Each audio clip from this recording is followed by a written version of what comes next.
All right. I'm very pleased to introduce you to Michael Sproul. Michael is a developer with the Lighthouse client with Sigma Prime, and he's going to give our next presentation. Hi, everyone. Thank you for having me. Today I'm not going to be talking about Lighthouse, but another project of ours called Blockprint. And this is a project for measuring client diversity on the consensus layer. And I've never actually given a talk about it, so I thought this would be a good opportunity to sort of look back on the last 2 years of client diversity history and Blockprint and present sort of what we've been working on and how that's going. So client diversity is this idea that probably many of you are already familiar with, that we don't want a bug in any single client to cause damage to the network. So ideally, on the consensus layer, we have 5, 6, maybe soon 7 clients or something, and we want the split between these clients to be sort of equitable enough that no single client has like 2/3 of the stake, because if a single client has 2/3 and then there's a bug in that client, they can like finalize an invalid chain. And if this happens, it's like doomsday, basically. Like the validators that are running that client probably lose all of their ETH. It's really bad. So 2/3 is like the death threshold, and then 1/3 is like kind of bad because then they can stop liveness. So liveness is like being able to guarantee finality going forward. So, pardon me, we need about 1/3 per client max is the real limit, and 2/3 is sort of real danger territory. So 2 years ago when I started working on Blockprint, the situation was basically that we had these network crawlers for looking at the consensus clients and seeing what they were running. And how these crawlers work is they basically just go around the peer-to-peer network connecting to nodes and then saying, hey, what client are you running? And the nodes mostly respond honestly because that's the default behavior. Like if you haven't hacked your client, it's going to respond honestly and say, yeah, hey, I'm running Lighthouse. So from these metrics, which are still very important, you get a sort of view of the nodes on the network, but you don't get a view of what the validators are doing. So you don't know how many validators are running on each node. You might see, okay, there's a split between Lighthouse, Prism, Teku, Nimbus, but you don't know that there might be like 200,000 validators or something crazy running on a single node. So for the purposes of client diversity in the consensus layer, the thing that's really important is the number of validators. So these network crawlers are still very important, and they are still running today. And they also give us this sense of like geographic diversity, which is also important, because if there's a network outage in the US or something, we want the chain to be able to sort of limp along with the rest of everyone else around the world. So this was the sort of status quo as of September 2021, and we thought this was pretty good, but it turned out we could do a little bit better with Blockprint. So Blockprint was born out of some other analysis that I was doing. I was looking at how the consensus clients were building blocks on mainnet because I wanted to understand the profitability of the block building process and whether clients were including redundant attestations, whether they were being as efficient as possible when there were like skipped slots. Ooh, sorry. Ooh. So I was looking at all this data, and I basically had a big Google spreadsheet of data about the different clients, and what I noticed was that there were certain patterns between the clients as to how they were doing things. So each client basically has a characteristic fingerprint. And for the first version, I basically just like eyeballed what the fingerprint was, and I wrote this if condition that's like 5 lines. And this is really, really dodgy, but it mostly works. Like it gives this graph, which turned out to be pretty much accurate. So this is okay, we're back. Sorry. This is the client diversity on mainnet as of September 2021. So this was when I first came up with my estimate. And you can see there that we're really close to the danger threshold for Prism. It's at 64.8. But with the caveat that we didn't really know how accurate this was. But this was like a rough inkling. We could see from the network metrics that Prism was big, and then this sort of confirmed that, yeah, okay, Prism's really big, and the other clients are sitting there at barely above 1/3 all combined. So this first version, as I said, was a bit dodgy. It was like my expert knowledge that was sort of encoded in this program that manually looked at various things. In AI, this is considered sort of quite bad practice to be relying on like sort of expert input to build your system. It's much better to have something that learns and works out what the pattern is itself. And we didn't really know how accurate this system was, as I said. So we were sort of flying blind, but I tweeted this thing out, in September, and everyone took my word for it. And then I felt like I had to then develop that a bit more and make it more accurate and actually really prove to myself that this was valid. So with this in mind, we dedicated some time to building a sort of 1.0 version of Blockprint that was a little less dodgy. And so we took an off-the-shelf machine learning library in Python called scikit-learn, and it has a implementation of a k-nearest neighbors classifier, which is very much what we want to do. How this classifier works, you can see there, it sort of plots the training data in an n-dimensional space, in this case, 3-dimensional. And then when you get a new block in, what it does is it will just measure where that block is in the coordinate space and take the 5 closest or the 7 closest points and work out what the block is likely to be based on that. So you can see, I'll go into what the axes mean in a minute, but you can see there's sort of a clustering of purple and a clustering of pink, which are Nimbus and Prism. Lighthouse is sort of concentrated up the central axis, and then there's Teku in grey is over sort of near Nimbus, which is why they were getting confused in the initial version. They looked quite similar to the machine learning model. And then on those axes there, these are like various properties of the blocks. So when we fingerprint the block, we use a little bit of expert knowledge to like pull out some numeric value that represents something about the block. So the z-axis, the vertical one, is like a measurement of the block reward. So you can see that at the time when this happened, Lighthouse was doing well for block rewards, which I was very proud of, and it was sort of a bit of an outlier on that z-axis. So that would sort of flag that something was Lighthouse. The x-axis across horizontally was the redundant attestations. Ideally, clients shouldn't have been including redundant attestations, but due to various quirks of their algorithms, some of them were. They're not doing that so much anymore, but occasionally. And then the other axis was about the ordering, because attestations are often ordered from most profitable to least. So we were looking for, okay, is this client being very strict about how it orders the attestations in its blocks, or is it being more loose and using some other algorithm? So this first version was a lot better than the very alpha spreadsheet version. We collected training data based on graffiti. So we had a big collection of Lighthouse blocks, Prism blocks, Teku, etc. We could configure the features, which are those axes that we were using, and find out which ones were the most effective. And for measuring accuracy, we had a nice system of cross-validation, which is a standard machine learning thing where you keep a portion of your training data aside, you train the model on the rest of the data, and then you measure it, how accurate it is on the remaining portion, and you go, okay, did I get that right? And you get a sort of percentage value of, oh yeah, okay, you're 95% accurate or something. Often not 95%, but these are the features. I maybe won't go into this too much because they're kind of, there's a bit of, this is like getting into the weeds, but you can see that we've got a bunch of features. These are just metrics, like, you take the block, you analyze it, you pull out a number. So the percentage of the attestations that are redundant is one example. How sorted the rewards are from profitable to least profitable is often the ordering. Some clients also sort by the slot of the attestation. If they're including old attestations, sometimes they'll put them at the end or sometimes they'll put them at the start. And a few other things like the number of single bit attestations, which is like unaggregated attestations from a single validator. Sometimes that turns out not to be a very good feature, but it was something that we tried. So using this new 1.0 model, we blazed ahead. I kept tweeting these things out every couple of months. People would ask me, oh, how's the client diversity looking? Is it better? Is it better? Is it better? And I was basically like, no, it's not better. So in January 2022, which is really not that long ago, we were still sitting at Prism around 2/3 of the network, which is, it actually, in this graph, crossed the danger threshold. So people were really starting to get worried at this point that if there were a bug in Prism, it could really bring the network to its knees, and that would not be good.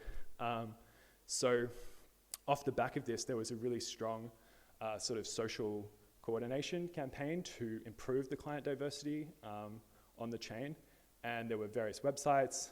The top one there is now defunct, but Invis from, I think, where does he work now? Beacon Chain, did some really good stats on what clients the staking pools were using our data. And then clientdiversity.org was showing the total network breakdown. Some of the staking pools produced reports about what clients they were using, and then sort of pinky promised that they would diversify, and then they did diversify, which was good. There were lots of tweets, lots of community leaders. People probably in this room were helping lead the charge against that, which was good. And the Prism team were very gracious and also started to promote this idea of client diversity and getting people to use other clients, because for them, even though it's a sign of their success and obviously a testament to the great engineering they're doing, it's really not what you want to be the developer of the majority client, because it puts a lot of stress and pressure on you. And we've seen this with Geth as well on the execution side. It's a really high stakes thing to be working on this majority client, and like you don't want to make a mistake when you're doing that. It's much more like robust and relaxing for you as a developer if there's someone that shares the load with you, and you can not make mistakes, but like if you do make a mistake, it's not the end of the world. And yeah, this campaign worked. So this is the client diversity as of today on the consensus layer. You can still see Prism and Lighthouse are over the 1/3 threshold. So we still have a bit of work to do. We could ideally spread out another 10 to 15% of the stake.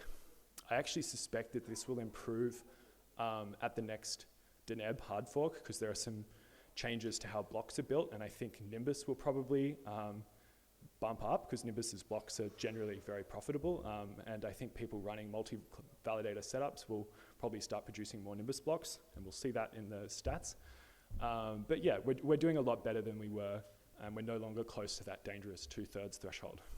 For a while, Lighthouse was above Prism, and we were worried that it might get to the 2/3 threshold, but thankfully, Prism has like risen back to the top, and we're not close to 60% or anything, so it's all good. Yeah, now I'm just going to talk a bit about the development that we've been doing on Blockprint since then. Because we realized this was quite an important piece of infrastructure, we really wanted to get it as robust as possible, make it as accurate as possible, and keep building it out. So some of the features we've been working on, we've got an API for researchers to use. It turns out this data is quite useful and quite interesting for doing analytics of the beacon chain. We've also improved our accuracy monitoring so that it happens live. We're looking at rolling out the model so that it supports more clients. In particular, Lodestar and Grandine are not really properly accounted for in our current model, but we're working on that.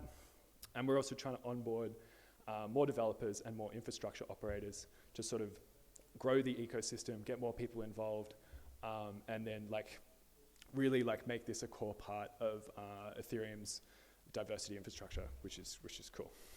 It also means less work for me, hopefully.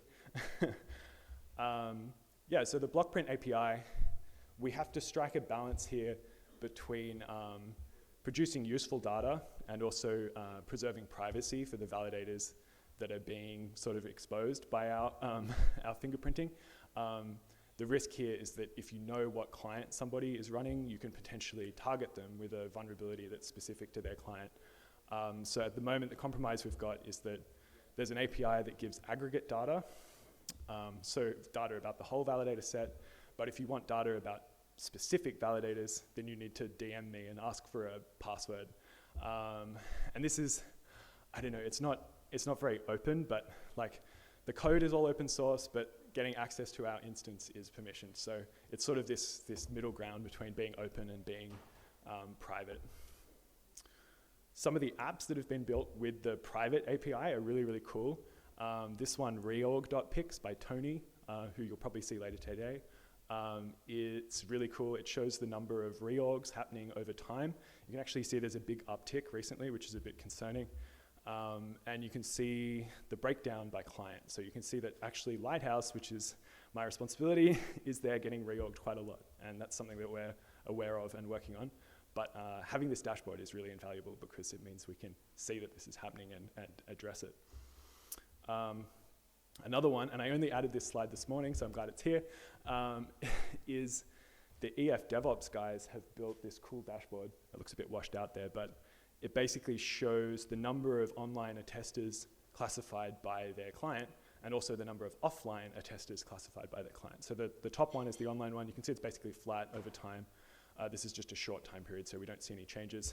But we can see that the offline attesters, there's a few blips here, the orange line being Prism. That's probably just a couple of staking pools or something that had an infrastructure issue, went offline briefly, and then came back online. And you can see the y-axis is just like a couple hundred validators, so it's not a big issue.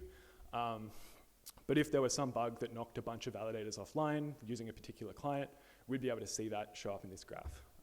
So this is like a private dashboard at the moment, but the EF DevOps people are like monitoring this and will raise the alarm, I'm sure, if something goes wrong here. And then the other main work stream that has been part of Blockprint is like improving the accuracy over time and improving the monitoring. So we need to do this because the clients are constantly improving. They're changing how they build blocks, and that could change their fingerprint. In Lighthouse, we're about to change our fingerprint slightly. And the other thing is that doing the cross-validation that I mentioned before, that was just something we had to do manually. It's much better if we can do something continuously over time.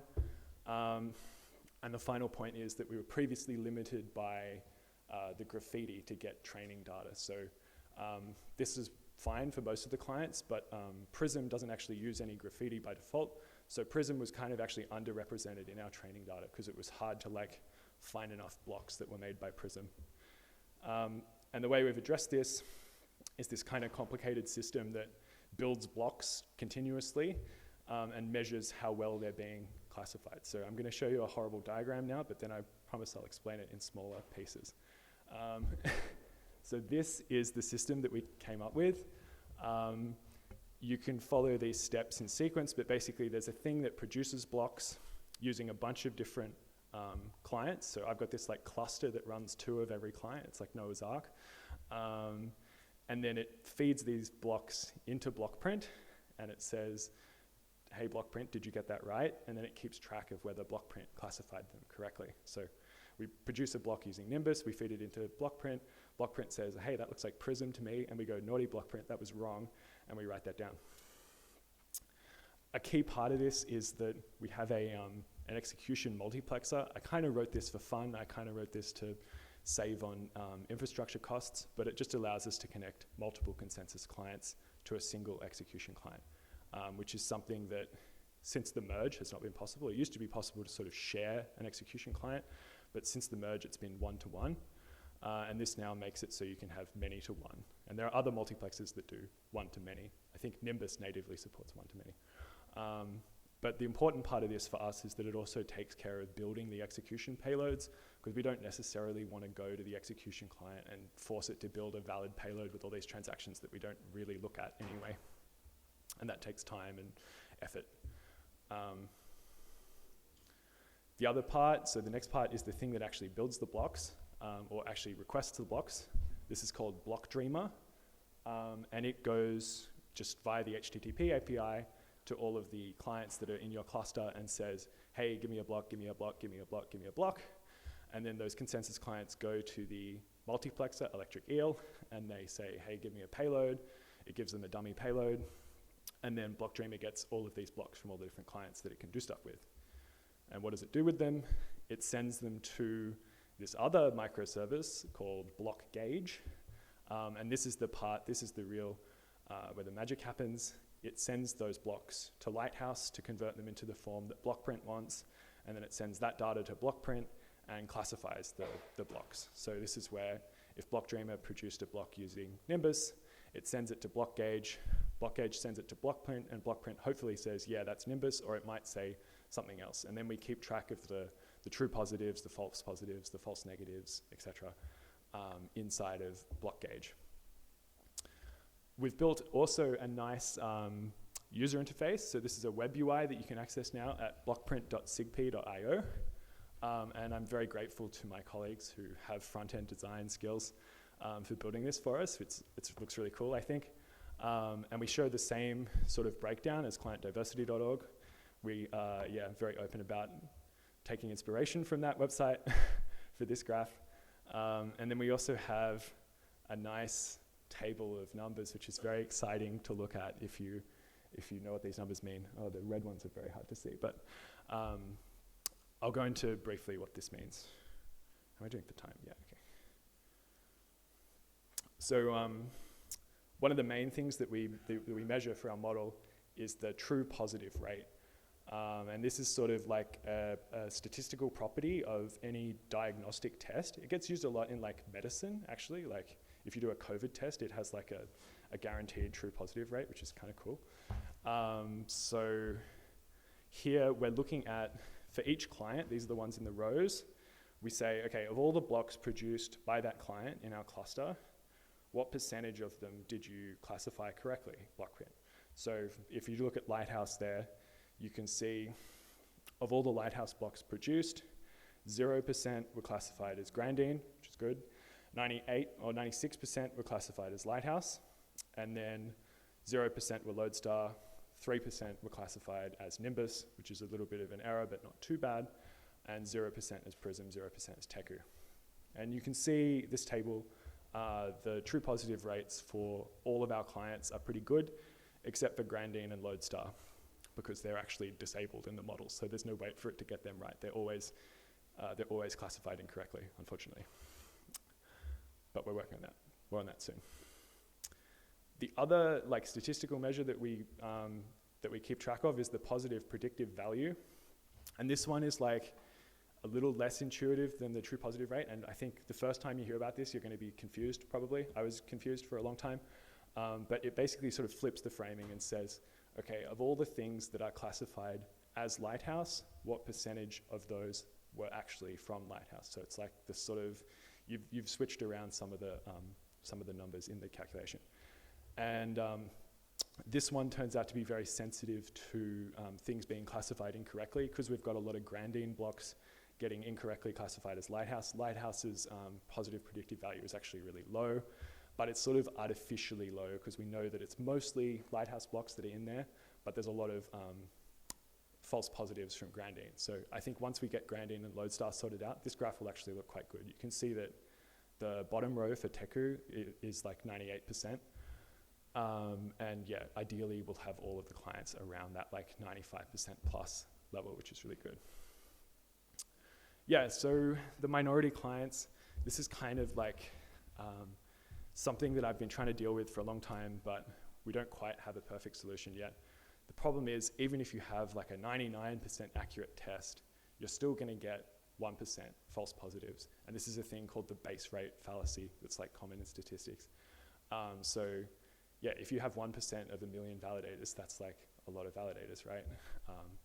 And this could be larger than the client's actual share, which means that if you see something classified as Lodestar, it's like 50-50 whether it was actually Lodestar. So we're not really doing, it means that like if we're guessing, if we're like the positive predictive value ends up being like 50%. If something was classified as Lodestar, it's like 50-50 whether it was actually Lodestar.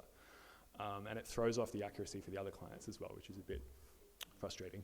But our hope is that by getting enough synthetic blocks out of our cluster, we're able to build like bigger models that are really, really accurate for all the different clients and find features that discriminate between the clients.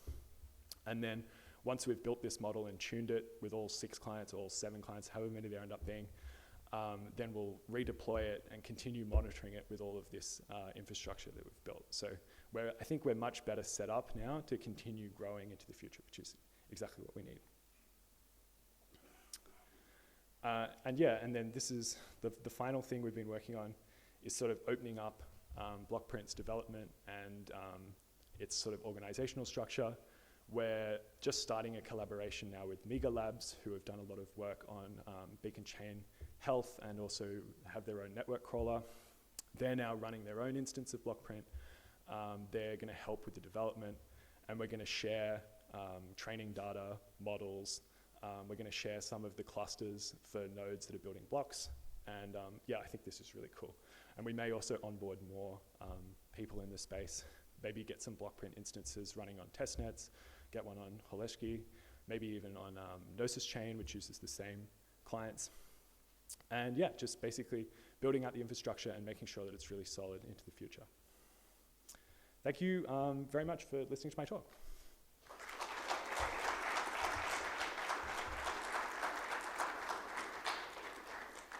Does anyone? Are there any questions from the audience here? Oh, perfect. Yeah, we got a lot of people. Well, okay. Do you have plans to spread the Blockprint on the execution layer clients as well? At the moment, I don't have plans to do that, and part of the reason is that it's hard to fingerprint the execution clients because like 90% of blocks are built by block builders now.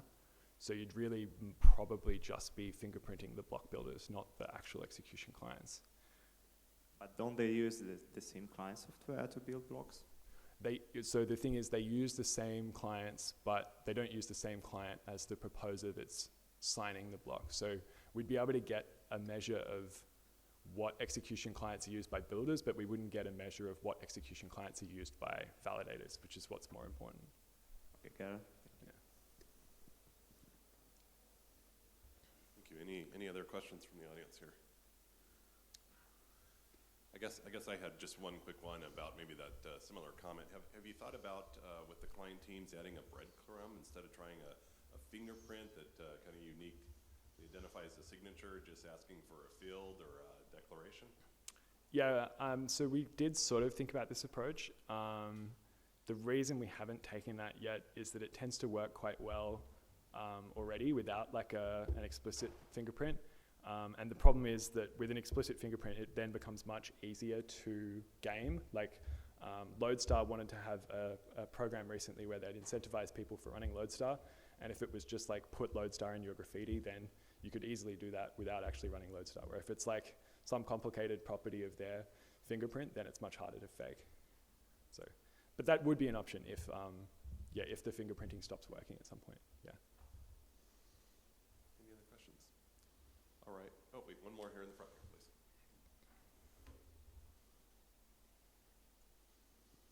Thank you for your work. Are you collecting orphaned blocks? Because I saw you fingerprinting, or you're collecting statistics on organizations. Yeah. So how the thing works at the moment is that we'll get just every block. So we've got a thing that's just monitoring blocks as they come in, and it just fingerprints them and then puts them in the database. And then if they get orphaned later, they're still in our database, so we still have stats on them. So yeah, it's only if there's a slashable block that we'll just have to choose one. Yeah. Thank you. All right, seeing no other questions, please give our speaker a round of applause here. Thank you.